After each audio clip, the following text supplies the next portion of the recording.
Estamos turnando. Bueno, buenos días a todos. Me da muchísimo gusto de seguir en nuestro ciclo de conferencias. En esta ocasión tenemos al arquitecto Eduardo Gorospe. Es arquitecto por la Universidad Anáhuac, tiene más de 20 años de trabajo profesional desarrollando proyectos públicos, privados e institucionales.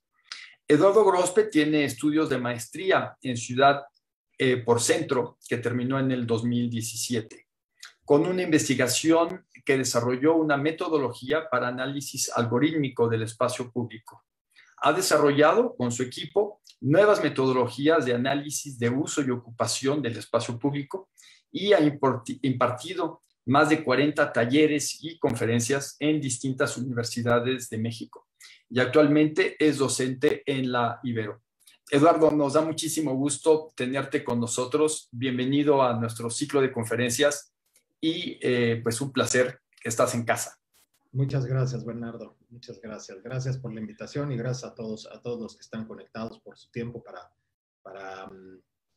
escuchar esto que les preparamos aquí desde la oficina, ¿no? Entonces, no sé si ahora sí ya me arranco, Bernardo. Venga, entonces voy a compartir mi pantalla. Nada más, si alguien me puede confirmar que ya se está viendo, por favor. Sí, ya se ve, Eduardo. ¿Ya estamos? Ok, perfecto. Sí. Bueno, pues sin más preámbulo, mucho gusto a todo el mundo. Yo soy Eduardo Gorospe, yo dirijo una oficina desde hace 20 años, de nombre A-001 Taller de Arquitectura. Yo estudié en la Universidad de Anáhuac, como lo comentaba Bernardo, y recién salido, nos invitaron a hacer un proyecto, un interiorismo corporativo, y a partir de ahí nació esta idea de montar la oficina, el taller, que denominamos A001. Ahorita la primera parte de la conferencia les voy a platicar un poquito el taller y luego vamos a revisar, luego les voy a platicar de 3 proyectos en particular que estamos llevando al día de hoy. Uno de ellos ya terminado, uno en proceso y uno apenas empezando con la construcción. Pero sin duda estarán relacionados a ciertos aprendizajes que cada uno de los proyectos nos atrae. Entonces empezamos con esto. Nosotros estamos ubicados en la Ciudad de México, somos una firma de diseño, un taller de diseño. En realidad nosotros nos enfocamos más al diseño de proyectos arquitectónicos ejecutivos. Como les platicaba, iniciamos hace más de 20 años y curiosamente yo tenía 2 socios, un ingeniero y otra arquitecta, compañera mía de ahí de la Universidad de Anáhuac, y este fue el lugar en donde arrancamos. ¿Y por qué es importante esto? Porque en realidad cuando arrancamos, como dicen, con una mano adelante y una mano atrás. Invertimos la mitad de nuestros ahorros en un escritorio, una silla, una computadora. Nos prestaron este local que en la colonia San Rafael, y pues montamos la oficina y así de la noche a la mañana ya teníamos un taller de arquitectura. Y a lo largo de todos estos años ha sido un aprendizaje que sin duda nos ha llevado a una experimentación de prueba y error, que en realidad yo creo que es un poco como los arquitectos trabajamos. La profesión implica mucho eso, implica trabajar a prueba y error de las cosas.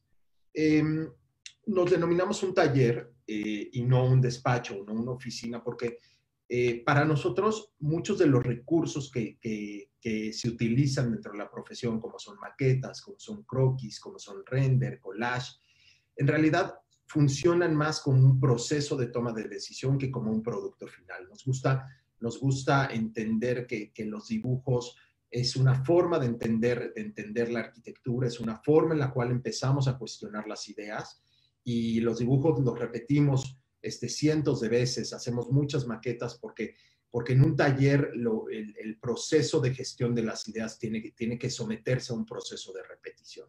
Entonces, mucho de lo que hacemos es este tipo de cosas que nos ayudan a poder validar las ideas. Y nos denominamos un taller porque creemos que al final la arquitectura es un proceso que se experimenta, un poco como el taller artesanal de la Edad Media, en donde se trabajaban y se tenían ciertos instrumentos con los cuales se producía carpintería, se producía escultura, se producía talla en mármol, labrado en piedra. Bueno, nosotros utilizamos ciertas herramientas y ciertos instrumentos para poder estar trabajando con la arquitectura. Una de las cosas que nos caracteriza es eso, es que trabajamos constantemente con nuestras ideas y al final acaban derivando en proyectos arquitectónicos que nosotros denominamos soluciones arquitectónicas o respuestas arquitectónicas, ¿no? Y al final, yo siempre he creído que la arquitectura no es otra cosa que tres engranes que giran juntos. Es decir, tú tienes una idea que se somete a una metodología y luego le aplicas una. Cuando logras conjuntar esas tres cosas, estás produciendo arquitectura. Y al final, cuando esos tres engranes juntos giran, generan este engrane central, que nosotros entendemos como nuestro trabajo, como la arquitectura. Nuestro logotipo, les platico que tiene una explicación. Cuando nosotros juntamos estos tres círculos que giran juntos, dan lugar a este cuarto círculo que es la base del logotipo, y un triángulo. Ese triángulo es el proceso de las ideas. Entonces, nosotros creemos que todas las ideas entran por un proceso de diagnóstico, un proceso de acercamiento, un proceso de diseño, pero sin embargo tienen una materialización distinta. Y ese es un punto interesante. Para nosotros cada proyecto es una solución y una respuesta distinta. Y siempre ingresan y salen por un punto distinto, ¿no? Es decir, no creemos que los proyectos se deban de hacer repetitivos, que creemos que cada uno de los proyectos es un ejercicio distinto en el cual se pueden aprender muchas cosas y se abordan de distintas formas. Y en realidad toda nuestra práctica profesional se deriva en estas 9 imágenes, ¿no? Estas 9 imágenes que es un poco como el manifiesto visual que tenemos. Y quisiera yo platicarles un poquito de este manifiesto, ¿no? Empezamos con la primera. Esta imagen en realidad nos habla de que la primera idea nace del espacio vacío como una eterna posibilidad de todo, ¿no? Es decir, cuando nos enfrentamos a un primer proceso en donde nos enfrentamos a esta hoja en blanco y el proyecto puede convertirse en cualquier cosa, nosotros creemos que ese proceso es el proceso en el cual generas la primera idea con respecto a un algo. Y esa primera idea la manifestamos en nuestro nombre. Normalmente esa primera idea es el primer plano que hacemos de algo. Y ese primer plano es el A001, el arquitectónico 001. Entonces, nuestro nombre está relacionado con esto, con esta eterna posibilidad de cuando te sientas con una hoja en blanco a pensar sobre un proyecto, y ese proyecto puede ser prácticamente cualquier cosa. El segundo punto que es importante para nosotros es que el origen del diseño radica en la observación y en la contemplación. Solo a partir de estos dos fenómenos, de observar y de contemplar, es que podemos generar mejor diseño, ¿no? Siempre cuando hablo de esta imagen, hablo como qué era lo que le permitía a estos pueblos originarios generar que en cierta fecha del año, en cierta época del año en la que se conmemoraba cierta fiesta, podían hacer que en una escalinata una sombra reflejara una serpiente emplumada. Bueno, es muy fácil la observación y la contemplación. Es decir, solamente cuando tenemos el tiempo de entender por dónde pasa el sol y entonces entender que cada fecha el sol tiene una posición determinada, ahí es cuando logramos poder hacer eso. Y entonces eso nos lleva a lo que hacemos. Es decir, solamente podemos hacer diseño, solamente podemos hacer arquitectura cuando hemos observado y cuando hemos contemplado las cosas. Y esto rompe un poquito este principio de inmediatez con el cual vivimos hoy en día. El tercer punto tiene que ver con la investigación y la experimentación. Es una búsqueda que nunca termina.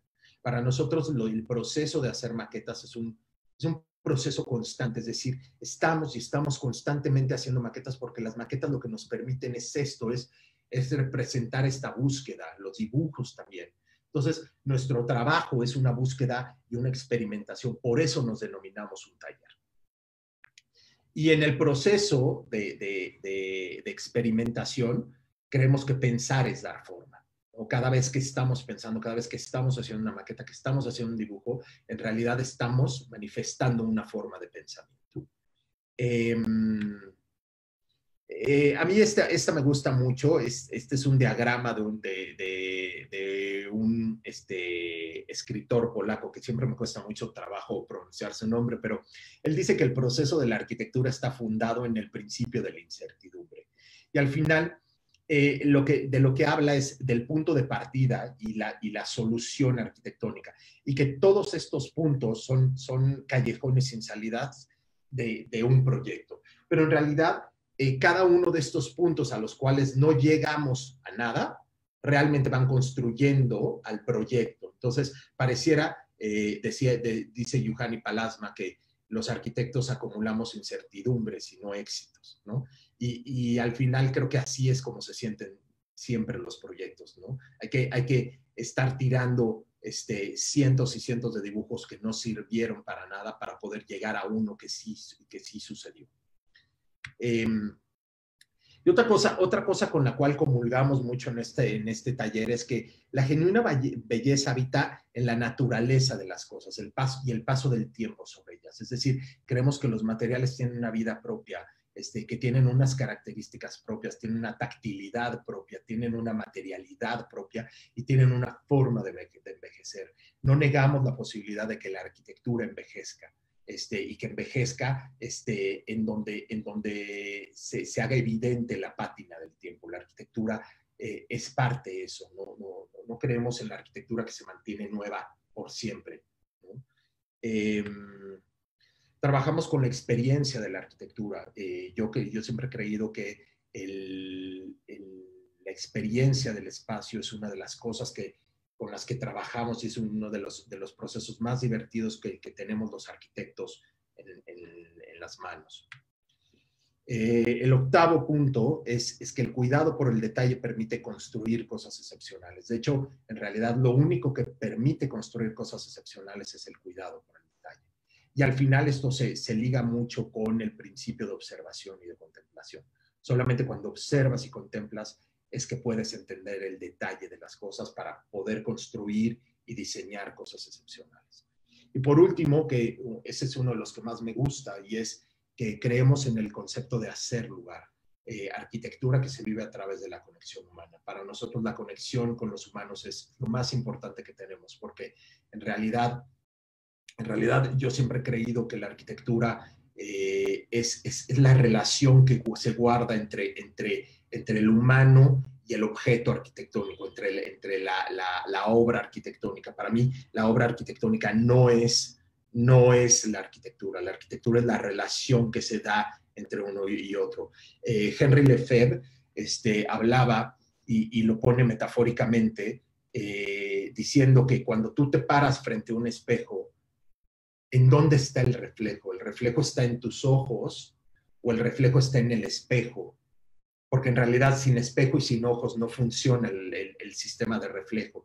Y entonces él lo que dice es que el reflejo se encuentra justo en el centro, en donde la característica de reflejar del espejo y los ojos y la capacidad de ver se encuentran. Justo ahí es en donde se encuentra el reflejo. Y entonces yo creo que con la arquitectura funciona un poco igual, en donde se encuentran el ser humano y la obra material arquitectónica es justo en donde se da el proceso de arquitectura.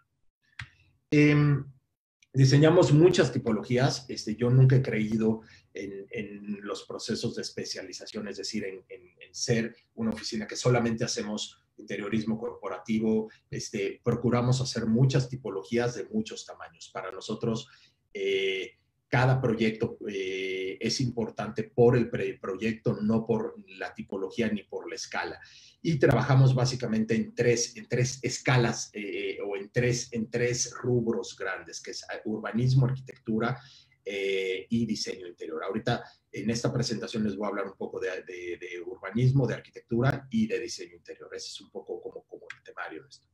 Somos una oficina de alrededor de entre 15 y 20 personas, en los cuales hay gente especializada en diseño gráfico, en diseño industrial, diseño arquitectónico, administradores, urbanistas y demás. Y mucho de nuestro taller, o como nos gusta gestionar las ideas, es de una forma muy horizontal. Es decir, en la mesa del diseño todo mundo, no existen las jerarquías.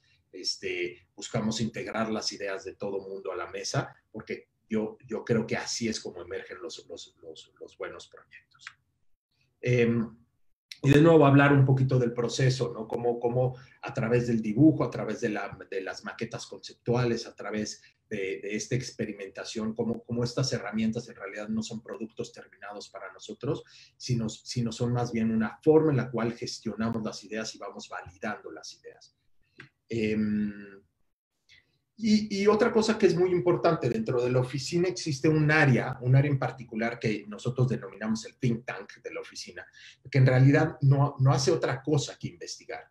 En realidad, muchos de los proyectos que hacemos nacen y surgen a raíz de la investigación. Constantemente estamos haciendo investigaciones que nadie nos pide. ¿Y por qué hacemos eso? Porque el proceso de investigar lo que nos permite es cuestionarnos constantemente nuestro trabajo y nuestro quehacer arquitectónico. Es decir, como trabajamos mucho con el concepto de ciudad, pues entonces nos gusta mucho investigar acerca de la ciudad, porque muchas veces en esa investigación es en donde hemos encontrado estos cuestionamientos que nos llevan a poder solucionar un proyecto. Lo veremos más adelante en un proyecto que les voy a platicar. Pero esto es bien importante. Yo creo que esta es la base de una oficina de arquitectura, de un taller de arquitectura, tiene que ver con lo que investigas. Y lo que investigas en realidad es, desde mi percepción, está ligado a lo que estás pensando, ¿no? Lo que investigas es lo que pasa por tu cabeza, lo que se mueve, las ideas que se mueven por tu cabeza. Decía algún profesor en mis épocas de estudiante que el que es mejor arquitecto es el que mayor capacidad de imaginar tiene. Y pues sí, sin duda, si lo llevamos más profundo, quien tiene mayor capacidad de imaginar, bueno, pues el que está investigando más, el que está preguntándose más. El proceso de imaginar es un proceso de cuestionamiento. Y entonces, este es un proceso que voy a intentar platicarles en cada uno de los proyectos. Probablemente al principio podrá parecer como que no tiene que ver una cosa con la otra, pero al final sí tiene que ver, ¿no? Entonces, empezamos con esto, ¿no? El primer proyecto del cual les voy a platicar tiene que ver con vivienda asequible, tiene que ver con el proceso de cohabitación, ¿no? El proyecto es una residencia de estudiantes que recientemente terminamos en la zona de Interlomas, pero quisiera yo platicarles un poquito de las ideas, de dónde nace esto. Actualmente la ciudad tiene un problema de encarecimiento, es decir, cada vez la tierra dentro de la ciudad se hace más cara. Y entonces, como la tierra se hace más cara, las viviendas tienen que ser más caras. Y entonces es una fórmula que ha ido incrementándose, un problema que viene revolviendo desde hace muchos años. Y los gobiernos han intentado generar una serie de estrategias que lo que permitan es construir vivienda asequible dentro de la ciudad, ¿no? Y el claro ejemplo de por qué es una necesidad, pensemos en hace 5 o 6 años, o creo que un poquito más, las grandes vivienderas, ¿en dónde desarrollaban? Bueno, desarrollaban a las afueras de la ciudad y desarrollaban miles y miles y miles de viviendas. ¿Y por qué desarrollaban en las afueras de la ciudad? Porque es ahí en donde la tierra es barata y en donde se tiene la posibilidad de adquirir tierra barata para poder desarrollar mucha vivienda. Pero de repente entendimos que esa fórmula no funciona, y menos en una ciudad como la Ciudad de México, en donde te obliga a tener que transitar durante 20 o 30 o 40 kilómetros en el mejor de los casos para llegar a tu trabajo. Entonces, hoy en día todas esas vivienderas están quebradas. Y están quebradas porque se quedaron con una cantidad de tierra que ya nadie quería. Y entonces la gran pregunta que hay ahorita en la ciudad es cómo resolver el problema de vivienda asequible. Cómo generar vivienda asequible urbana. Es decir, ¿cómo traes vivienda social a un precio accesible para todo el mundo en los centros de las ciudades? Y entonces, uno de los procesos que empezamos a pensar en esta pregunta es que la única forma de hacer esto tiene que ver con el proceso de cohabitar. Es decir, tú en medida de qué puedes hacer más chica la vivienda social. Es decir, tenemos hoy en día una vivienda social que creo que no se puede hacer menor a 42 metros, no recuerdo bien la cantidad, pero lo importante es que esa vivienda puede ser menor en medida de que los servicios que ofrezca la ciudad alrededor de esa vivienda sean más.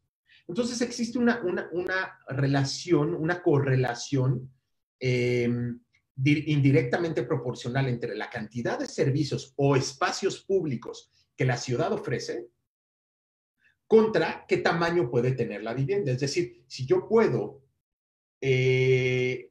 no tener un coche porque ya tengo un servicio de Uber que puede pasar por mí, pues entonces puedo quitarle a mi vivienda el estacionamiento.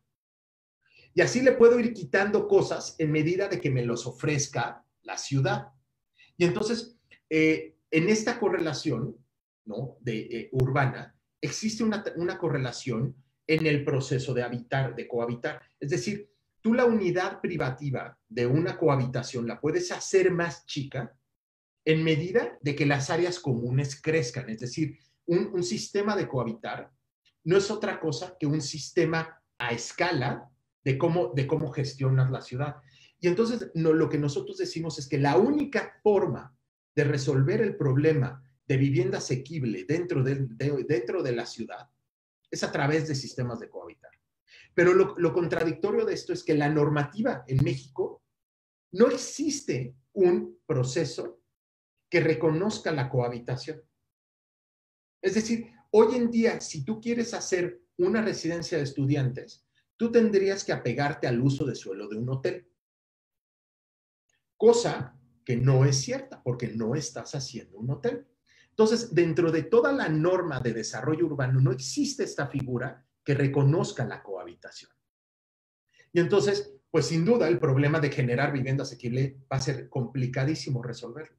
¿Por qué? Porque no vas a lograr hacer más barata la tierra. Sin duda no lo vas a hacer porque eso no está determinado por ti, está determinado por el mercado.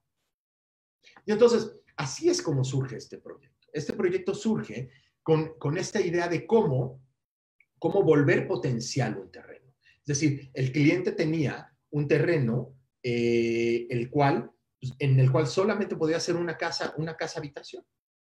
Y al hacer una sola casa habitación tenía la capacidad de rentarla en X pesos.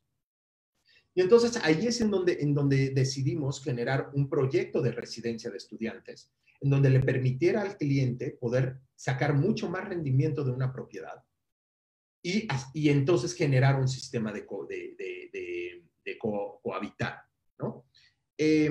Estas fueron las primeras maquetas, hicimos muchas maquetas al respecto y nos dimos cuenta que había ciertas reglas que había que seguir cuando hacías un sistema de cohabitar, ¿no?, de co-living.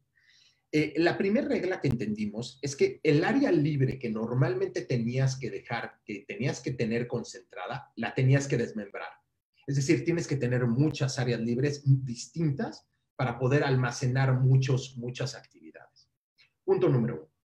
Punto número 2, tenías que intentar estandarizar la vivienda. Es decir, la unidad mínima privativa la tenías que intentar estandarizar.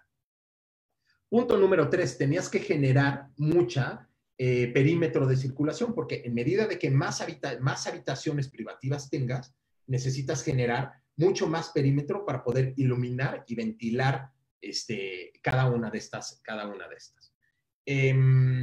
Y como ya se los había mencionado, necesitabas dotar estos espacios con una serie de áreas comunes que te permitieran hacer la vivienda, la unidad mínima muy chica para poder llevar la vida en comunidad, ¿no? Y este es el resultado.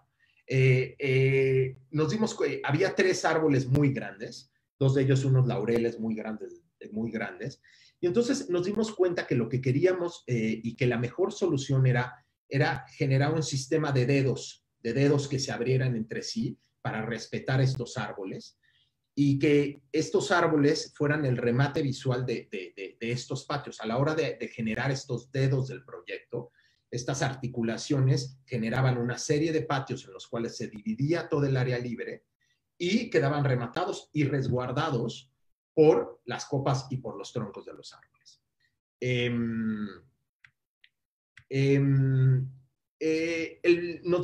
Una de las cosas, de los requerimientos importantes del cliente era que el material que se utilizó tenía que ser a prueba de balas, ¿no? Pero además tendría que ser, o sea, a prueba de balas en términos del desgaste, pero además también tenía que ser un material que fuera aparente, pero a la vez que requiriera muy poco mantenimiento a lo largo del tiempo. Entonces, decidimos trabajar con unos muros de concreto, pero algo que nos parecía o que me parecía particular del proyecto es que el concreto es muy frío, térmicamente es muy frío y visualmente es muy frío. Entonces, hicimos un concreto estriado. Estas son las pruebas del material. Empezamos a estriar el concreto con unas buñas que mandamos a hacer. Y curiosamente se dieron dos cuestiones muy interesantes. Una, la textura del concreto cambió completamente, pero además el concreto a la hora de descimbrarlo se empezaba a romper y eso le daba mucho carácter, ¿no? Es decir, le dábamos lugar a la imperfección, es decir, no queríamos unos muros perfectamente colados, sino cuando retirábamos la cimbra había algunas de las estrías que se acababan rompiendo y se quedaban así porque era lo que le daba el carácter al material, punto número 1. Pero además estas estrías acabaron generando una termicidad entre sí, es decir, el sol nunca le da directo, porque estas estrías lo que empiezan a generar es una serie de sombras. Entonces, no tienes esta transminación térmica que tiene el concreto del frío y del calor, es decir, se hace una capa aislante entre estría y estría que lo protege de que se transmine el calor o se transmine el frío. Y esto fue algo que logramos entender y que posterior nos lo fuimos llevando hacia los interiores de la casa para poder hacer con esto un motivo de materialidad. Es decir, casi toda la casa es en concreto, pero va cambiando la forma en la que representamos el concreto, ¿no? Y además nos empezó a dar este tipo de sombras muy interesantes que se acaban dando a raíz de cómo se va colocando el sol, de cómo le va pegando el sol. Y además, los árboles se reflejan en este estriado y se rompe la sombra. Entonces parece que algo se está moviendo, pero no es muy claro si es la sombra del árbol o qué es. Entonces esto le da un juego constante al espacio. Ya lo veremos un poquito más adelante, ¿no? Y entonces, todos estos patios están compuestos por esta materialidad del concreto estriado. También buscamos mucho el contraste entre lo horizontal y lo vertical, entre lo claro y lo oscuro, lo pétreo y lo pétreo y el color, ¿no? Si se dan cuenta, toda la casa es una serie de contrastes y yo creo que la arquitectura tiene que ver con eso. Los arquitectos lo que tenemos que hacer es encontrar el equilibrio entre los contrastes de las cosas, lo blanco y lo negro, lo sólido y lo permeable, el color y el no color, lo urbano y lo rural, algunas de las distribuciones, si pueden ver, casi todas las unidades miden lo mismo. Hay algunas que son un poquito más grandes y tiene que ver con esta posibilidad de tener estos cuartos que son de accesibilidad universal. Y cada uno de estos brazos, si se fijan, son las viviendas, las unidades privativas, que veremos un poquito más adelante.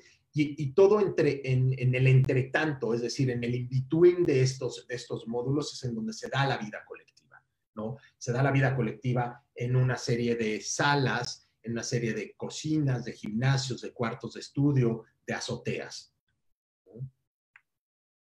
Y estos patios son los que fueron resultado de la necesidad de tener que iluminar y tener que ventilar cada uno de los espacios. Mientras más espacios tienes, más tienes que ventilar y iluminar. Y entonces todo el área libre se fue haciendo micro espacios de área libre, que al final le dan una versatilidad muy interesante al espacio, porque el espacio va constantemente cambiando conforme lo vas transitando, ¿no? Y de nuevo, cómo estos árboles generaban los remates de los patios principales.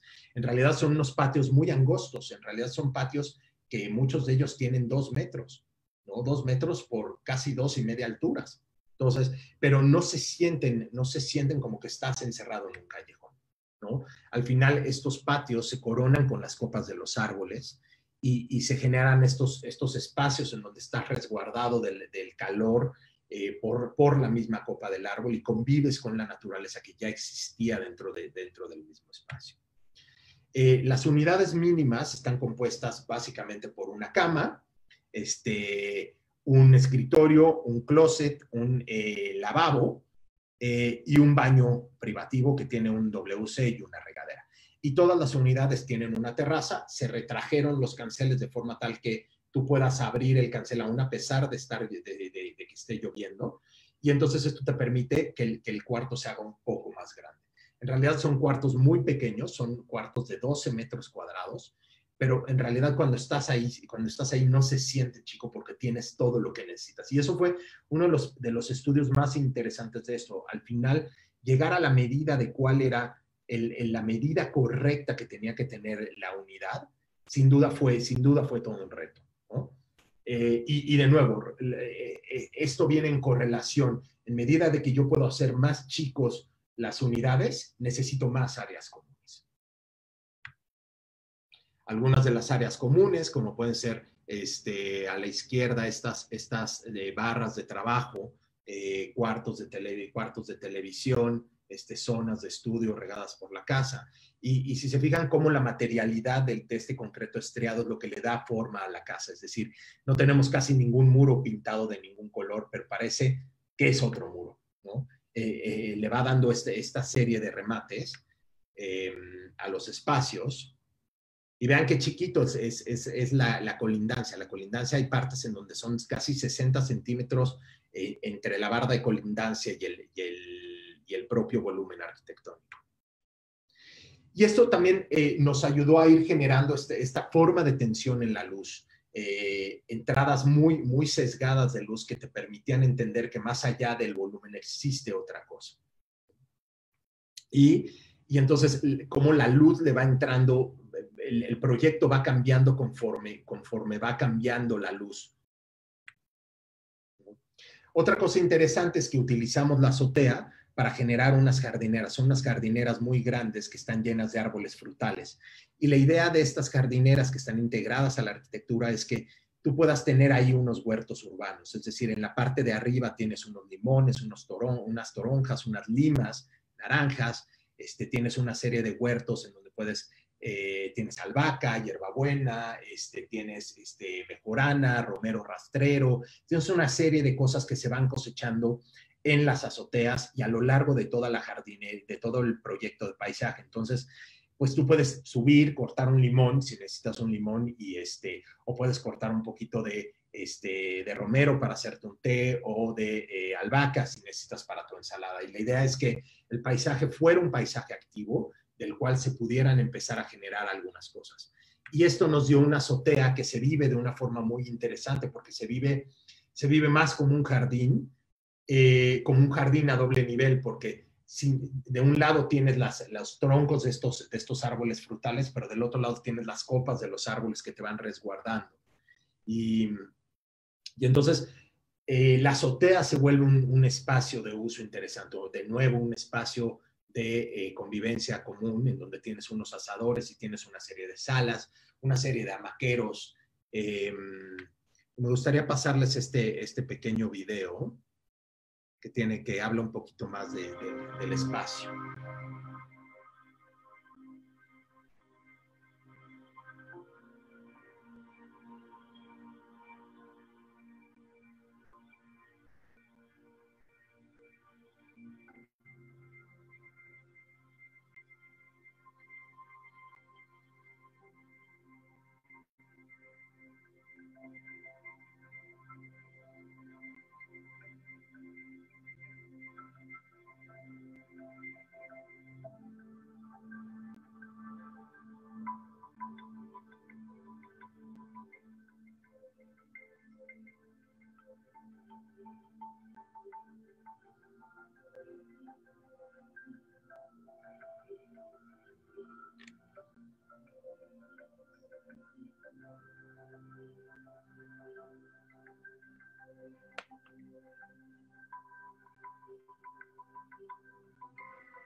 La idea de este proyecto fue cuidar mucho la materialidad de este concreto, de este concreto estriado, para darle que este concreto estriado fuera lo que le permitiera a la casa darle una materialidad por dentro, más allá de decir, bueno, cambiamos de muros de concreto a muros de madera o muros de aplanado. En realidad lo que hicimos fue utilizar el mismo material, pero con una textura distinta. Y cuando le cambias la textura a ese material, se convierte en un material nuevo.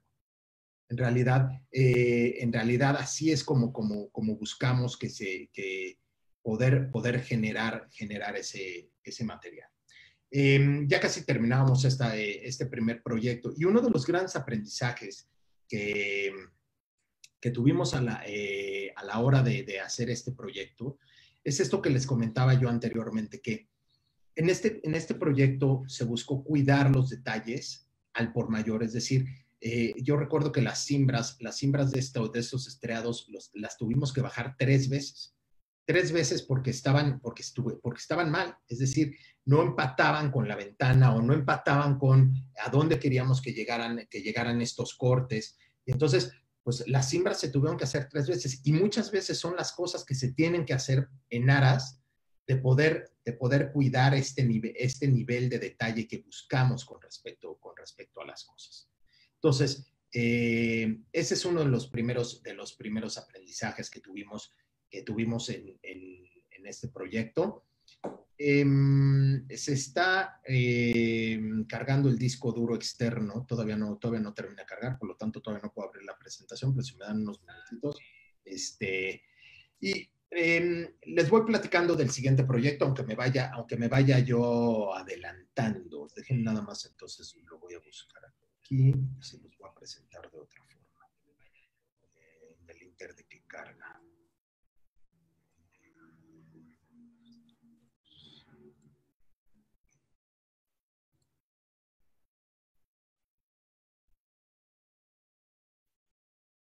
Ok. Voy a compartir mi pantalla en el inter. En el inter de que se acaba cargando lo demás.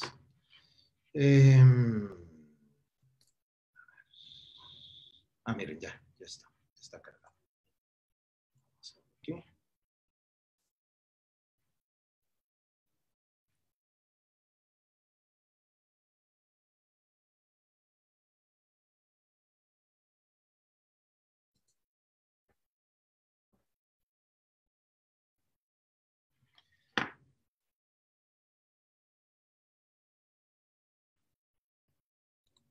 Bueno, si no me voy arrancando por acá.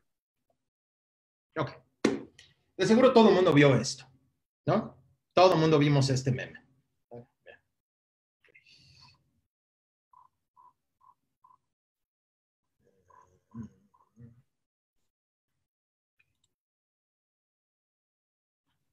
Ok, ahí ya ven mi pantalla. Ya. Ok, perfecto. Esperemos que ya no tengamos inconveniente. Bueno, esta es la Ciudad de México, ¿no? La Ciudad de México, que tiene 21 millones de habitantes, abarca 3 estados, 60 municipios, y en su parte más larga tiene alrededor de 60 kilómetros, entre la parte norte y la parte sur, es decir, el área conurbada. Y estas son la relación. Esto es lo que pasó el pasado 6 de junio. Tuvimos votaciones intermedias, y a la izquierda podemos encontrar cómo quedaron divididas las alcaldías. Y a la izquierda y a la derecha podemos encontrar cuál fue el porcentaje de participación de las elecciones. Si vemos, quedó una franja a la mitad de la ciudad. Y esta franja a la mitad de la ciudad parece que dividió a la ciudad en dos, ¿no? Es decir, toda la parte poniente se la quedó la coalición, y toda la parte oriente se la quedó el gobierno en turno, ¿no? Y entonces, a raíz de esto, nace esto que todo el mundo vimos: los que pagan impuestos y los que reciben subsidios, ¿no? Y entonces, el discurso que se dio a raíz de esto pareciera que era completamente políticamente incorrecto, ¿no? Es decir, es políticamente incorrecto, ¿no? Incluso hubo mucha gente muy indignada con este meme y salieron otros memes acerca del muro de Berlín y salieron una serie de cosas, pero esto es una realidad. Todos los memes tienen algo de real, por eso se llaman memes. La ciudad está dividida.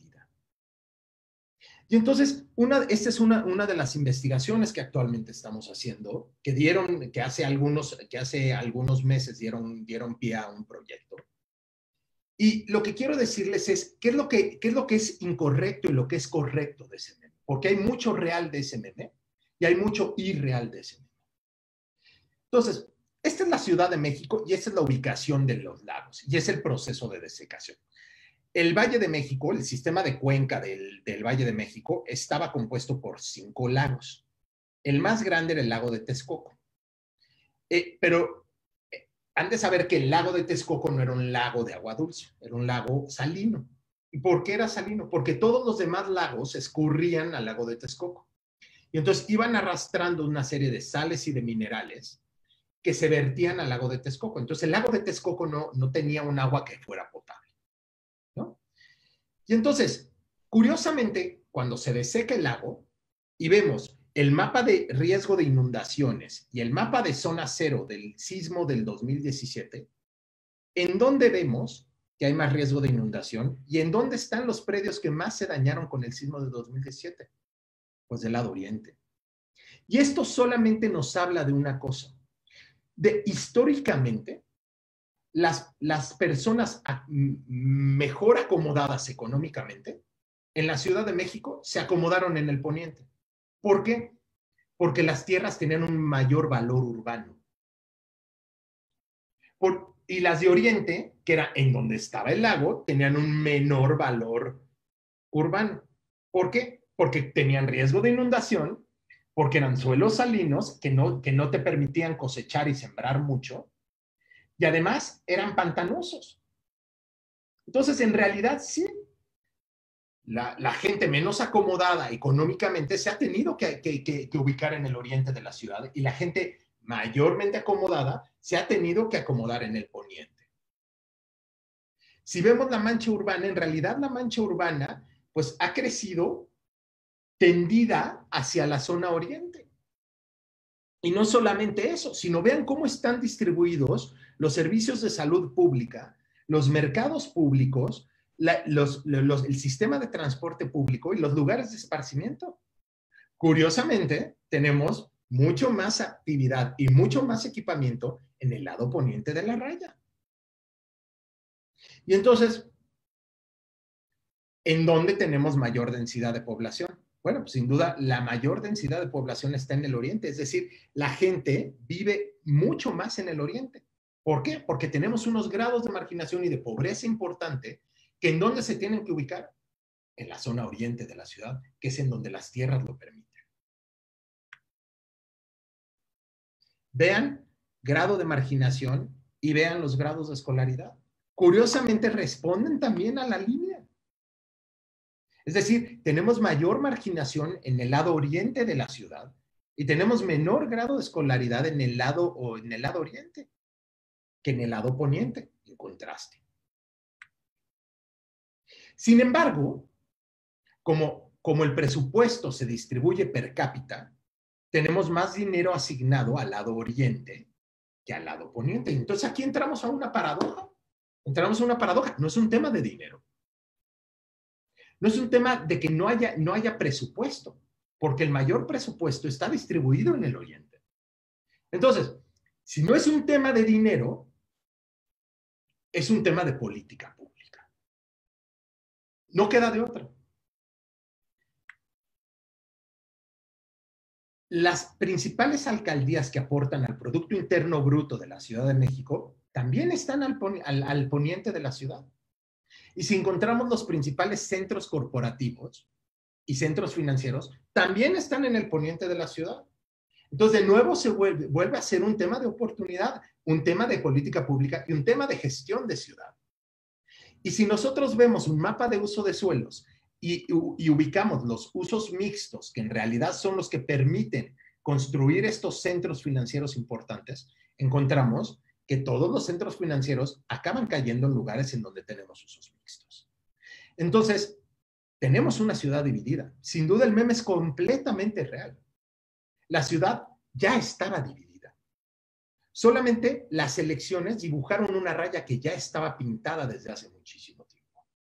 Y entonces esto, la hipótesis de esta investigación es que no es un problema de dinero, es un problema de políticas públicas. Es un problema de cómo gestionamos la ciudad. Es decir, tenemos una mejor gestión en el lado poniente que en el lado oriente, el cual brinda mayores oportunidades en el lado poniente que en el lado oriente. Y para efectos de esto, hablemos de esto que es la interspersión de ecosistemas. La teoría de los ecosistemas te dice que mientras más diversidad existe entre los ecosistemas, mayor fortaleza existe de los ecosistemas. Es decir, cuando tú separas y seccionas los cultivos, vuelves cada uno de esos cultivos susceptible a plagas, susceptible a invasiones, susceptibles a muchas cosas que debilitan el ecosistema.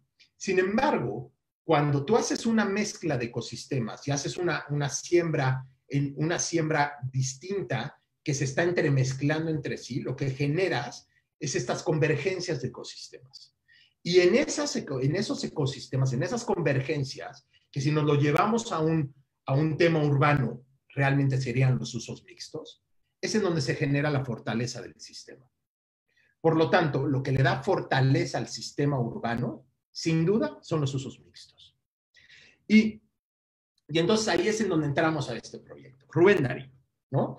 Una de las avenidas más importantes de la Ciudad de México, que colinda con la sección norte de la primera sección de Chapultepec, en donde está ¿cómo se llama? En donde está el Museo de Antropología y el Museo Tamayo. Y entonces nos encontramos que ahí hay claramente un borde. Termina la ciudad, termina la colonia Rincón del Bosque, que es como la continuación de Polanco, y inicia el bosque, ¿no? Ahí tenemos una separación de ecosistemas.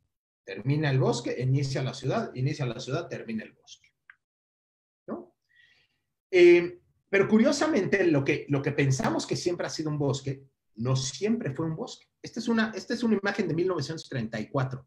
El espacio que ven hacia abajo es lo que actualmente es el Museo de Antropología. Pero si se fijan, eso no era un bosque, ¿no? Entonces, pero la otra parte sí tenía una característica mucho más boscosa. Entonces, al final, lo interesante de esto es que siempre esa calle ha tenido una especie de forma y límite de la ciudad. Es una calle que tiene una longitud de 1 kilómetro y que si lo vemos como ecosistema, como desarrollo de ecosistema, ahí tenemos un ecotono. Es decir, en donde termina un ecosistema y inicia el otro, cuando tú haces un cruce de ecosistemas, es decir, la selva no termina abruptamente y inicia la sabana. Hay un espacio de transición. Y ese espacio de transición es lo que se conoce como un ecotono. El 80% de la vida animal y la vida de fauna, la diversidad de fauna y de flora, en un ecosistema se da en los ecotonos. El 80%. Entonces, al final, en esta calle, teníamos este problema de división. Y si nosotros lo vemos como que lo que había que hacer era amortiguar un ecosistema con el otro, había que entender la calle Rubén Darío como un ecotono. Esto es lo que existía antiguamente. Existía una banqueta de 60 centímetros con 45 centímetros de altura, que tenía una serie de postes en medio y era completamente intransitable. Es decir, ahí podemos ver a unas personas caminando y corriendo. ¿Y por dónde están corriendo? Por la calle. Porque la banqueta que colinda con el bosque de Chapultepec era completamente intransitable. Y entonces se hizo un estudio de tráfico en donde nos dimos cuenta que el lado El lado poniente, que es el que te lleva de Mariano Escobedo a Reforma, en una hora pico tiene como máximo 1,400 coches por hora. Es decir, por ahí pasan 1,400 coches a una velocidad promedio de 42 kilómetros por hora. Sin embargo, en el otro lado, veíamos que en su hora de máxima demanda, que es a las 4 de la tarde, a las 2 de la tarde, no, perdón, a las 3 de la tarde, teníamos aproximadamente 230 coches. 1,400 contra 230 coches. A una velocidad muy parecida. Entonces, evidentemente teníamos un espacio que era completamente subutilizado. ¿Y en qué era subutilizado? Bueno, ahí se estacionaban los Ubers a hacer base, ahí se estacionaban los Didis a hacer base, ahí se estacionaban los choferes y los guaruras de la gente que vive en Rubén Darío, ahí se estacionaba el camión de basura, ahí se hacían bases de taxis, y entonces, aún a pesar de que ese carril, en realidad, tenía una señalética de no estacionarse. Entonces, realmente ese carril nunca existió, y nunca existió porque estaba invadido por coches. A lo que nosotros hacemos una propuesta de, bueno, y otra de las problemáticas, antes de hablar de la solución, otra de las problemáticas es nos topamos con esta glorieta, esta media glorieta que alguien en algún momento decidió cortar a la mitad y que al final generaba uno de los lugares de mayor conflicto vial que tiene Polanco. ¿Y por qué? Porque al final tenías una serie de circuitos encontrados en donde tenías coches de ida y de regreso y los pobres de los peatones casi siempre tenían que andar esquivando a los coches, porque no sabías ni de dónde te iban a venir los coches, de la derecha, de la izquierda, o de ambos lados. Se hizo un estudio de tráfico en el cual nos dio que dentro de la zona de Rincón del Bosque era uno de los lugares en donde más conflictos viales existían. Entonces, a raíz de eso surge este proyecto que decidimos proponer, en donde lo que hacíamos era generar un parque, el Parque Rubén Darío, que permitía generar de forma transversal una conexión con el bosque, peatonalizar todo un espacio, vincular las avenidas, generando cruces seguros, generar una integración al bosque y hacer un colchón que permitiera que los camiones no se estacionaran ahí y tiraran toda la basura al bosque. Y asimismo activar la zona con más de 4,000 metros de espacio público destinado al peatón, que antiguamente estaba destinado a que se estacionaran los choferes, los guaruras, los Ubers, ¿no? Entonces, a través de estas estrategias implementamos el poder generar todo un andador peatonal que va a lo largo de todo el kilómetro, y esto fueron una de las primeras imágenes que salieron, ¿no? En realidad pareciera como que es algo bien sencillo, ¿no? Es decir, pues estamos diseñando una banqueta más ancha. Pero una de las cosas interesantes aquí es que me gustaría hablar un poquito más adelante, tiene que ver con el proceso de cómo se gestionan las ciudades. De nuevo, el proceso de gestionar el espacio público, ¿no? A la glorieta la completamos, hicimos que todo el mundo diera la vuelta hacia el mismo lado, y hoy en día esa glorieta está funcionando de maravilla. Se abrieron una serie de cruces que te permite reducir las velocidades y darle seguridad al peatón, ¿no? Esta fue la propuesta para la glorieta, para completar la glorieta. Y entonces surge esto, ¿no? Es decir, antiguamente teníamos un 10% para el peatón, que además era intransitable por el tema de tener los postes. Y le dimos un 30% adicional a una calle que además de todo está subutilizada. Además, hoy en día, quitándole ese carril, tú puedes seguir paseando a tu perro en el carril de alta velocidad, que no pasa un solo coche. O bueno, pasan muy pocos, ¿no? Yo siempre cuento que cuando muy al principio, y desgraciadamente nunca le tomé fotografía, hay una señora que pasea a su San Bernardo gigantesco todos los días en el carril de alta velocidad a las 7:30 de la mañana. Y no se topa ningún coche, ¿no? Entonces, la pirámide de movilidad lo que nos dice es que lo que hay que hacer es que hay que reducir el espacio del coche. Pensar que seguimos haciendo ciudad para el coche es una equivocación. Hay que hacer una ciudad para el peatón, para permitirle al peatón caminar más y poder controlar el uso que hacemos del coche y poder tener ciudades mucho más transitables peatonalmente y en bicicleta y en transporte público. Este es el proceso de estas fotos, son creo que hace una semana, es el proceso de cómo está quedando. Todavía está en obra, todavía no está terminado, ¿no?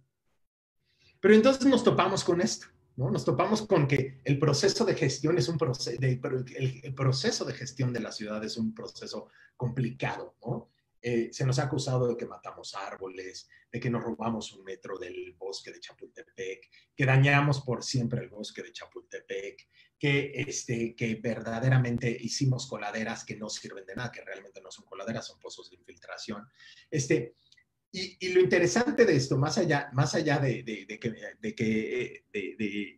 que me da mucha risa luego este tipo de cosas, quisiera yo decirles que es un proceso bien complicado, ¿no? La ciudad es un proceso que constantemente se está cuestionando y que como todos tenemos derecho a la ciudad, todo el mundo tenemos derecho a cuestionar. Y ahí es en donde viene la responsabilidad desde el urbanismo, de cómo gestionamos la ciudad. Las decisiones en la ciudad tienen un impacto importante en la ciudad, en los habitantes, en los residentes, pero no solamente en los residentes de las zonas, sino en toda la gente que pasa por ahí. Y entonces, ¿cómo tenemos que tomar mejores decisiones para poder hacer ciudad? Para hacer ciudades más responsables, para hacer ciudades que amortiguen el tráfico, que pacifiquen el tráfico. ¿Por qué? Porque al final esa es la tendencia que están teniendo las ciudades. Nuestras ciudades cada vez se vuelven más policiudades, ciudades más céntricas, en las que nos permiten trabajar y vivir en el mismo espacio. Entonces, eso nos permite la posibilidad de no tener un coche, de no tener, de poder circular en bicicleta, de poder circular en coches compartidos. Y entonces se vuelve importante y se vuelve complejo. La ciudad, el proceso de gestión de una ciudad es un proceso complejo, es un proceso que siempre está incendiándose, constantemente se está incendiando. Pero además de que constantemente se está incendiando, dice Jan Gehl que una ciudad que no está constantemente en construcción no es una ciudad que se esté gestionando. Y entonces es muy importante que no caigamos en esto, ¿no? Me opongo y me opongo a todo. No sé de qué se trata, pero me opongo, ¿no?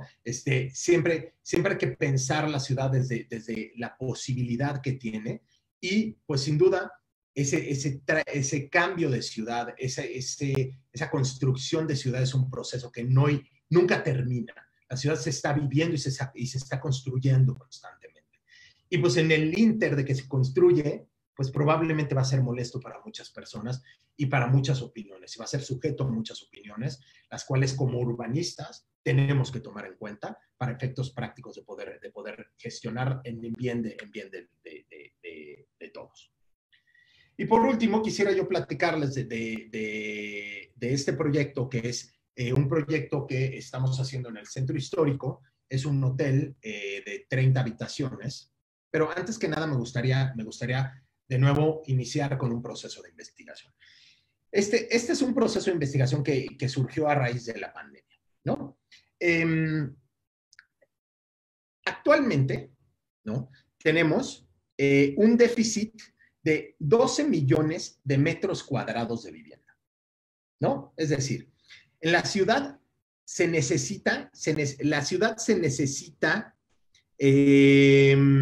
demanda 75,000 viviendas anualmente. Sin embargo, esas viviendas no se están construyendo por lo primero que platicábamos. ¿Por qué? Porque hacer vivienda asequible dentro de la ciudad es un tema muy complicado. Y entonces, hoy en día, a diciembre de 2020, tenemos un déficit de 12 millones de metros cuadrados de vivienda. Estas son cifras reales. Y por el otro lado, a consecuencia de la pandemia, resulta que tenemos alrededor de en la Ciudad de México existen 10 millones de metros cuadrados de oficinas existentes, de los cuales están ocupados 8.8 millones de metros cuadrados. Es decir, actualmente en la Ciudad de México tenemos 1.2 millones de metros cuadrados de oficinas desocupados, que representa más o menos como entre el 10 y el 15%. Y entonces, si empezamos a cruzar esos datos, decimos, bueno, ¿qué pasa si esas oficinas que tienen la capacidad de transformarse en alguna otra cosa se transformaran en vivienda? Bueno, pues podríamos pensar que el 10% de la problemática de la vivienda que tiene la Ciudad de México se podría resolver pensando en esos metros cuadrados desocupados. Pero eso no sucede porque hay muchos lugares en donde la normativa no lo permite. Es decir, de nuevo, una normativa que está sujeta a zonificar una ciudad. Es decir, unos viven aquí y trabajan acá, y la industria está aquí y el comercio está acá. Y entonces, si tú quieres ir de tu vivienda al trabajo, tienes que transitar 10 kilómetros, por lo menos. Entonces, dicho lo anterior, es como repensamos la ciudad, porque al final tenemos una ciudad en donde lo que menos nos sobra dentro de la ciudad son metros cuadrados de tierra.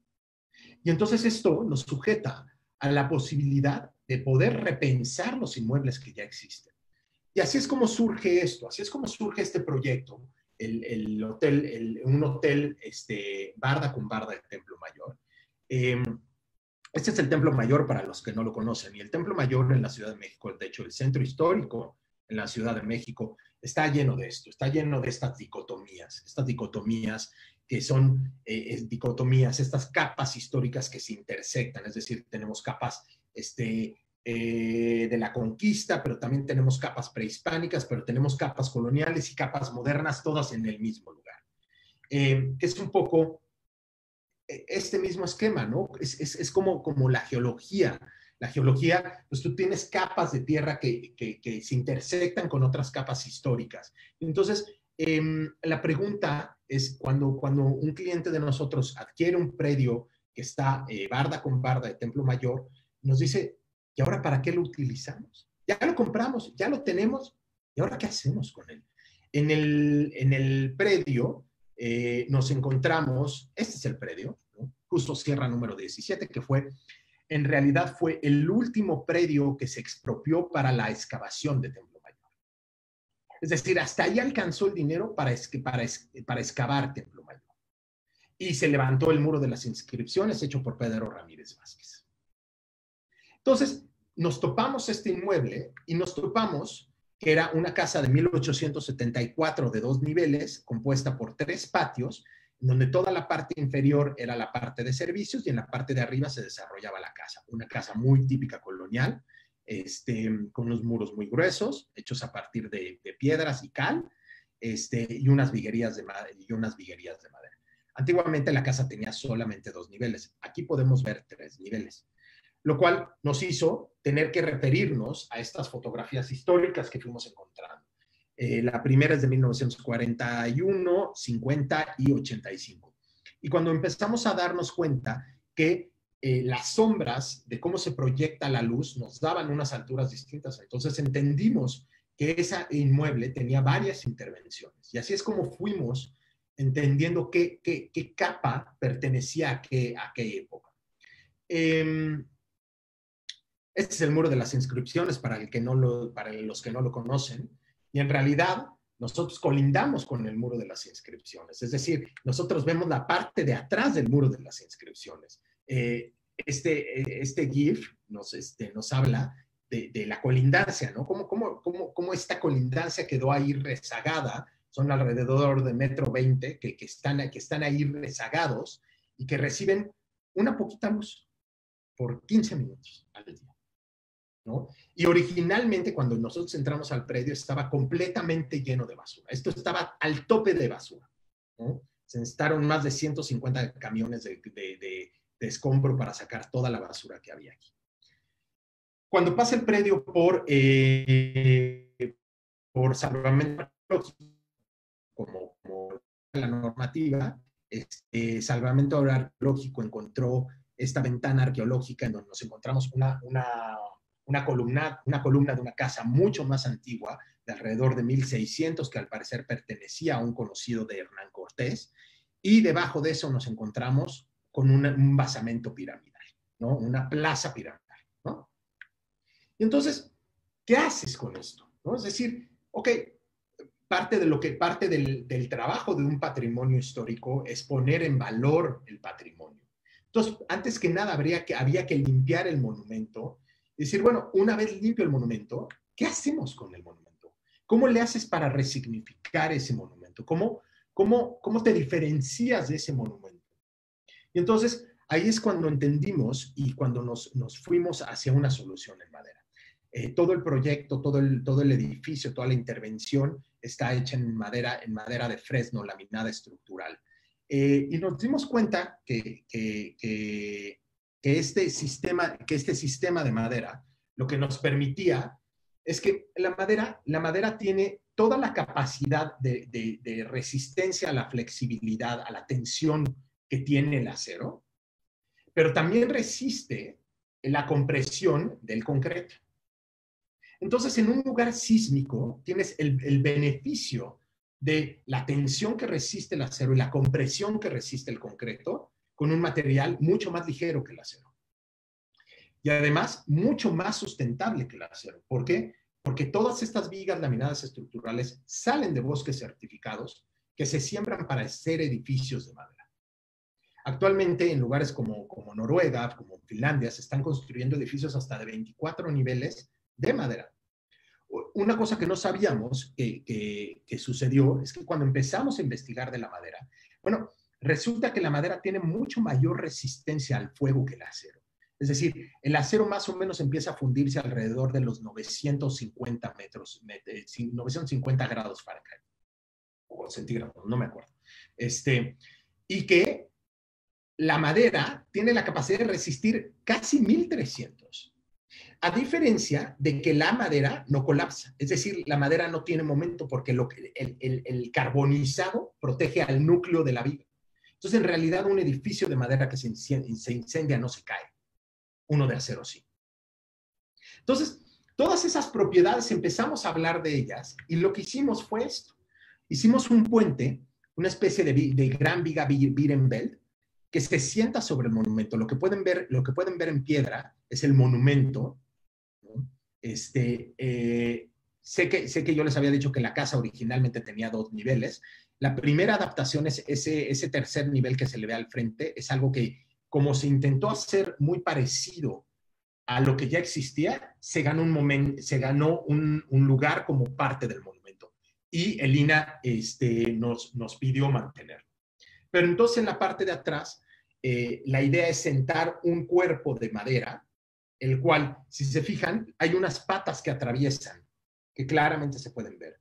Esas patas que atraviesan en realidad sostienen al nuevo edificio. Estructuralmente decían los ingenieros que este edificio era lo más parecido a intentar a construir sobre un mazapán.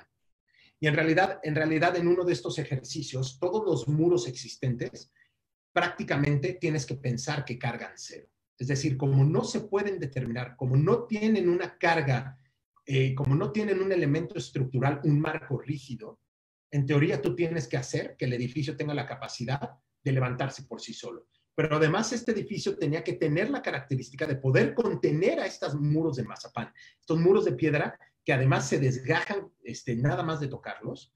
Entonces la idea es que todo este edificio fuera un andamiaje para poder sostener al edificio. Una de las maquetas, o de cómo se ve el monumento contra el nuevo edificio. Entonces teníamos este corte, que es un corte muy significativo para nosotros porque es un edificio el cual habla también de estas dicotomías de las capas históricas, es decir, no negamos las capas históricas, pero diferenciamos a cada una de ellas, es decir, que tú puedes reconocer perfectamente qué es antiguo y qué es moderno. Una de las primeras maquetas conceptuales, ¿no? El monumento hecho en tezontle y el nuevo edificio hecho en madera. Algunas de las visualizaciones, ¿no? Cómo se veía esto desde el frente. Se respeta todo el monumento y esto nos obliga a mantener todas las crujías. Y estos baños que ustedes pueden ver en cada una de las habitaciones son unas columnas muy grandes de madera que detienen al edificio, pero además, por el otro lado tienen otros amarres que permiten detener al muro y que por dentro tienen a los baños. Y todos estos son madera. Entonces, de nuevo, en el interior hablábamos de esta dualidad, lo que es antiguo contra lo que es viejo, ¿no? Lo que es antiguo contra lo que es moderno, ¿no? Este sistema de madera que baja hasta el monumento, detiene al monumento, pero puedes ver el monumento. El monumento prevalece. Rescatando estos patios, este primero, segundo y el tercer patio, rescatando todas las columnatas, la escalinata principal,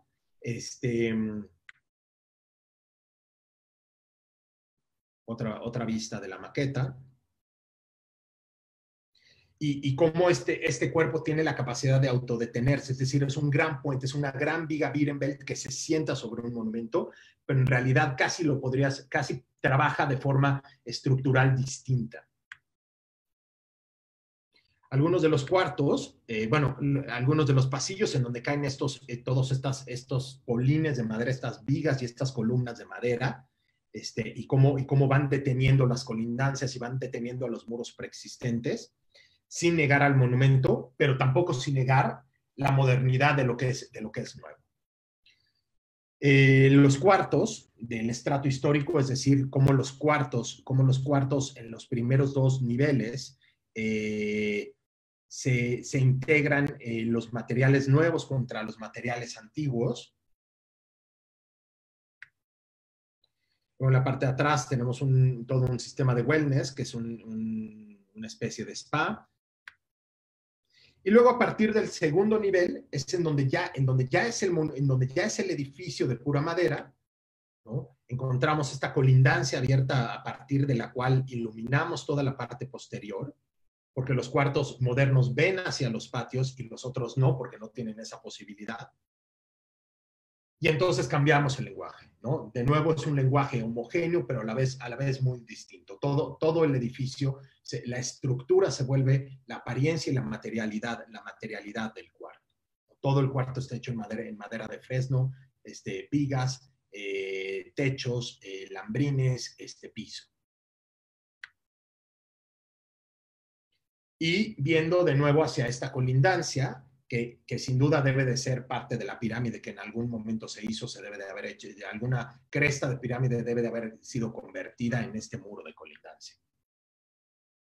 En la parte del frente tenemos un mirador que se acaba convirtiendo en un restaurante para 25 personas, que ve hacia el retablo de San Ildefonso. Y en la parte de arriba, una terraza que tiene una vista panorámica de Palacio Nacional, el Zócalo, la Torre Latino, y hasta llegar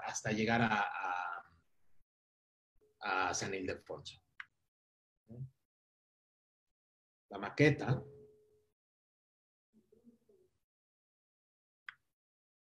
Y entonces, uno de los aprendizajes de este proyecto, este proyecto es un proyecto que todavía no inicia el proceso de construcción, estamos a nada de poder ya iniciar con el proceso de construcción, pero una de las reflexiones que nos deja este proyecto, que es muy interesante, es cómo en un proyecto común y corriente, es decir, un proyecto que no toca el patrimonio histórico, normalmente la arquitectura es la que va guiando a los acabados y a la estructura, es decir, en medida de cómo la arquitectura va tomando decisiones, los acabados y las estructuras y todos los demás especialistas técnicos van siguiendo a la arquitectura. Esto es a lo que estamos acostumbrados. Sin embargo, en un proyecto patrimonial nos dimos cuenta de algo muy interesante, que es esa regla se rompe. Es decir, en un proyecto que toca patrimonio, se convierte en una camisa de fuerza. Es una camisa de fuerza y de tensión entre arquitectura, monumento y la estructura, es decir, y acabados también. Tú no puedes tomar una decisión de un acabado sin antes ver si estructuralmente pasa y ver si el monumento lo resiste. y luego ver si la arquitectura es capaz de cumplir con su necesidad y su función. Entonces, es un sistema de fuerzas que cuando tú jalas uno, se jala todo. Nos topábamos con algunas problemáticas, por ejemplo, a la hora de los pisos, ¿no? Teníamos una serie de muros que no tienen capacidad de carga. Entonces, no podíamos, el especialista en acústica daba una especificación y esa especificación no pasaba por estructura y entonces teníamos que hacerlo más delgado. Pero entonces ya no pasaba por acústica. Entonces, por ende, no pasaba por el operador del hotel. Entonces, interesante cómo en un proyecto de estos necesitas conciliar entre todas las fuerzas, necesitas conciliar entre todos los especialistas. Y tan es así que es un proyecto que venimos trabajando desde 2017. Y es un hotel de 1,400 metros cuadrados y llevamos más de 3 años trabajando. Entonces, entender esto cuando estás trabajando en patrimonio se vuelve muy importante. Se vuelve muy importante porque esta camisa de fuerza hace que tengas que cuidar mucho más a cada una de las partes. Y bueno, y no solo eso, sino que esto está hecho por 3 oficinas. Estamos involucrados A001 Delecamp Arquitectos y Rago Studio. Entonces, y 2 clientes, que es el operador del hotel más los dueños del hotel. Entonces, nuestras sesiones de trabajo eran sesiones de 15 personas tomando decisiones, lo cual lo vuelve mucho más interesante. Héctor, que a raíz de eso nos hicimos muy buenos cuates, muy buenos amigos, dice que cuando quitas los egos y cuando quitan los protagonismos de la mesa de colaboración, solamente permanece el aprendizaje. Y eso es una de las cosas que más ha traído a nuestra mesa este proyecto, que hemos aprendido de todos, de todas las oficinas, de cada uno de los que ha participado del proyecto, que han sido no menos de 50 personas. Y entonces, derivado de esto, ya para concluir, quisiera yo platicarles como algunos aprendizajes que después de todo este tiempo, poco o mucho que llevamos haciendo arquitectura, me gustaría platicarles 3 aprendizajes que yo tuve. Alguna vez cuando yo iba terminando la carrera de arquitectura, conocí este espacio. Este es la Torre de la Soledad en el Museo Judío de Berlín. Y para mí fue un espacio súper impactante. Para mí, cuando entré a este lugar, no me quedó otra más que soltarme llorando. Yo no soy judío, pero era tal fuerza la que tiene este espacio que te conquista, te hace sentirte de este tamaño. Y yo creo que eso es lo que Juhani Pallasmaa llamaba los momentos memorables de la arquitectura. Yo creo que eso es hacer arquitectura, la relación que existe entre tú y este espacio, ¿no? En esa relación es en donde se construye la arquitectura. Y en esa relación me gustaría platicarles 3 cosas. La primera, hay que atreverse a ser diferentes. Hay que atreverse a tomar decisiones diferentes, y no por el hecho de ser diferentes y por ser distintos, sino porque en el hecho de pensar diferentes es en donde está la trascendencia, ¿no? La trascendencia de nuestra profesión no está en cuántos premios y cuántos certificados tenga tu edificio y cuántas publicaciones tenga. Está en lo que piensas, en lo que te sientas a la mesa a proyectar. Eso es en donde está el verdadero premio. Y pensar diferente implica abrir la oportunidad a que las cosas sean de una forma distinta. Es decir, en este edificio del centro histórico, cuando llegamos a decirle a Línea que íbamos a hacer un edificio en madera, nos mandaron por un tubo. Dijeron, eso no se puede. Entonces, a base de irlos convenciendo, de irles llevando información técnica, acabamos convenciendo a Línea de que sí era viable.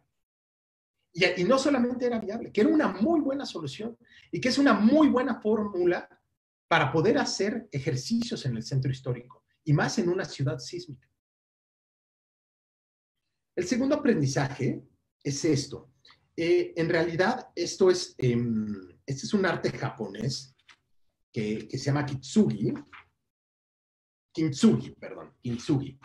Y en realidad, este arte japonés niega niega la posibilidad de que las cosas sean desechables, ¿no? Es decir, esta es una vasija. El kintsugi lo que hace es que cuando una vasija se rompe, celebra el acto de que se haya roto. Y entonces no intenta disfrazarlo como si fuera una vasija nueva. Es decir, celebran con una resina de oro el pegar esta cerámica y darle un segundo uso. Y yo creo que los seres humanos somos así. Los seres humanos nos componemos de nuestras roturas, de nuestros fracasos y nuestros éxitos. Constantemente nos estamos fracasando, nos estamos rompiendo y nos estamos volviendo a armar. Pero curiosamente, en esta cultura de la inmediatez y del éxito aparente que tienen las redes sociales y que tienen estos sistemas de visibilidad, negamos la posibilidad del fracaso, cuando lo más rico es la posibilidad de estar equivocándonos. Y aprender de estas equivocaciones. Aprender que cada una de estas equivocaciones nos van a llevar a poder ser un mejor arquitecto, ser una mejor persona, ser un mejor ser humano, ser un mejor lo que quieran ser. Y por último, cuando estábamos haciendo las fotografías del proyecto de housing, Sandra, amiga y fotógrafa del proyecto, me tomó esta fotografía que para mí es muy relevante. Estaba yo viendo cómo se movían los árboles, las copas de los árboles contra el concreto. Y curiosamente, les leo dos cosas. Les leo dos cosas. Ayer que estaba yo intentando ver cómo terminar esta conferencia, se me ocurrieron decirles dos cosas. La primera, tiene que ver con eso, con las experiencias memorables de la arquitectura. En las experiencias memorables de la arquitectura, el espacio, la materia y el tiempo se funden en una única dimensión, en la sustancia básica del ser que penetra nuestra conciencia. Nos identificamos con este espacio, este lugar, este momento, y esas dimensiones pasan a ser parte de nuestra existencia. Eso dice Yohannes Palacio. Y yo me topé con un texto de hace muchos años que escribí, que hace mucho tiempo no leía, y quisiera yo compartírselos de forma muy breve. Y con esto cerrar. Existe un momento en la vida de todo arquitecto cuando realizas que serás arquitecto por siempre. Deja de tratarse de lo que uno hace para convertirse en lo que uno es. Y así convertirnos y convertir a la arquitectura en un sistema de brújula interna, en una forma de vida. Todo queda reducido al instante lúdico en el que uno decide dejarse llevar por la inmensidad de una hoja en blanco. Yo me pregunto, ¿para qué seguir siendo arquitecto si no estás dispuesto a divertirte? Porque la vida se trata de la pasión con la que uno hace aquello que ama y divertirse en el proceso. Al final y al cabo pasamos tan poco tiempo en este mundo que es imposible pensar que sea de otra manera. En la cultura del materialismo y del consumismo vivimos pensando que el objetivo de este juego llamado vida se basa en acumular fortunas. Es mejor aquel el que más posee. Cuando en realidad es que si valoramos a los seres humanos a partir de un elemento ajeno a sí mismo, quedamos condenados a la idea de vivir una vida como espectadores de nosotros mismos. Como si un ajeno tirara de los hilos de una marioneta. Muchos de los conceptos y preceptos que hemos creado como sociedad mundial, cimentados sobre valores volátiles y comerciales, hoy dejan de tener sentido. La realidad es que nunca lo tuvieron. Hemos puesto un precio a toda nuestra existencia, a nuestro ser, a nuestra expresión, a nuestro arte. Medimos y hacemos basados en la única capacidad de generar valor monetario, dejando de lado todo lo que nutre nuestra experiencia de estar vivos. La arquitectura del dinero, un proceso de diseño carente de sentido y de vacío. En una guerra publicitaria por llegar cada vez más lejos, cada vez más alto, hemos perdido casi todo significado de por qué hacer arquitectura. La carrera por ser el mejor solo puede ser ganada cuando uno está dispuesto a competir consigo mismo. Estar dispuesto a imaginar y a divertirse más. En eso radica ser mejor. Muchas gracias.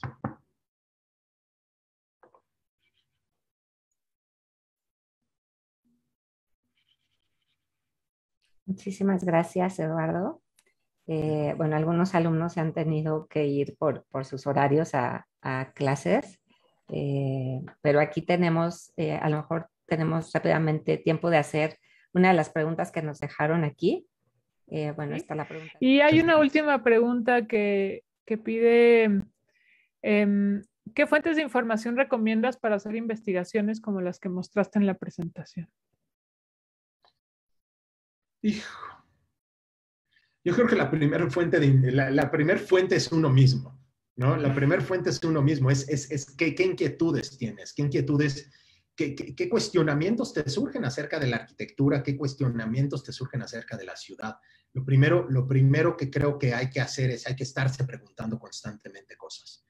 Y lo segundo, pues depende de qué te preguntaste, es a la fuente a la cual debes de ir, ¿no? Las fuentes que nosotros utilizamos son desde mapas de sistemas georreferenciados hasta libros, hasta música, curiosamente mi tesis de maestría acabó teniendo que ver con algoritmos. Yo no tengo nada que ver con algoritmos, yo no soy programador, pero acabé siendo casi programador de algoritmos, porque era lo que necesitaba, porque el cuestionamiento que en ese momento tenía yo, necesitaba yo entender de algoritmos para poder llegar a una conclusión. Y entonces, pues, ¿qué fuente? Es muy difícil definir la fuente, pero yo creo que todo inicia en uno, todo inicia en las preguntas que tiene uno y la inquietud por contestarlas. Muchas gracias, Eduardo. Bueno, hay más felicitaciones, muy buena conferencia, bueno, muy buenos comentarios. Y alguien más que pregunta si aceptas pasantes.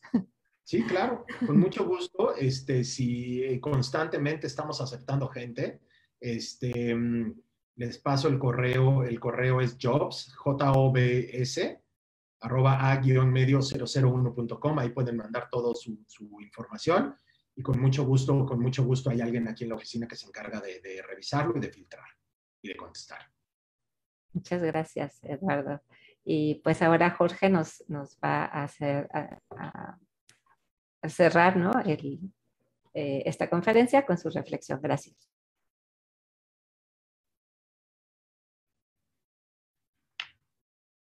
¿Estás en silencio, Jorge? No te escuchamos. Perdón. Gracias. Gracias, Carmelina. Agradecerte muchísimo, Eduardo. Qué gusto escucharte después de estos 3 o 4 años que había tenido la suerte de escuchar tus reflexiones y la pasión que viertes en todo lo que haces. Me encantan los proyectos que estás haciendo, las escalas en las que están involucrados. Me parece un trabajo muy, muy consistente, muy congruente con todo lo que has dicho. Te quiero comentar que iba como que haciendo preguntas y tomando notas, y curiosamente conforme avanzaba tu presentación como que se iban contestando, ¿no? Por ejemplo, en el decálogo, cuando hablabas de observar y contemplar, bueno, venía una pregunta que tenía que ver con el tiempo, ¿no? Y curiosamente se ve que hay algo como pausado y que creo que es muy también de Joanny Palasma, a quien citas tanto, y pues, compartimos el gusto por ese torno. Y paradójicamente, contestando la última pregunta que te hacía alguno de nuestros estudiantes, también creo que robaste lo que iba a ser mi reflexión de lo que vi en tu presentación, y que es que la arquitectura se convierte en un trabajo de conciliación, ¿no? Ya sea en el trabajo de la calle, ¿no? En Polanco, ¿no? De Rubén Darío, o en los estudiantes, o sobre todo en este último, en un contexto tan complejo, pues se convierte en conciliar muchísimas variables, ¿no? Como bien nos lo dijiste. Y creo que la forma de hacerlo desde la arquitectura, como nos lo has transmitido, pues es la pasión y entender lo nuestro como una forma de vida, ¿no?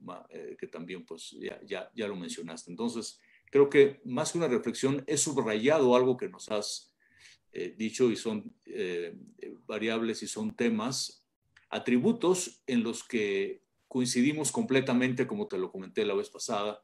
Muy apreciado, Eduardo, y pues con esa amplia felicitación te agradecemos muchísimo la conferencia. Sabes que esta Facultad de Arquitectura es tu casa y nos da muchísimo gusto haberte escuchado. Yo te agradezco muchísimo, y a todos. Al contrario, a ti, muchas gracias a ustedes por la invitación. Yo siempre he sentido que la Anáhuac es mi casa y siempre será mi casa, ¿no? Sin duda es la que dio inicio a todo esto. Qué buena onda. Pues te agradecemos muchísimo, amplia felicitación, esperando poder platicarte y verte vivencialmente pronto.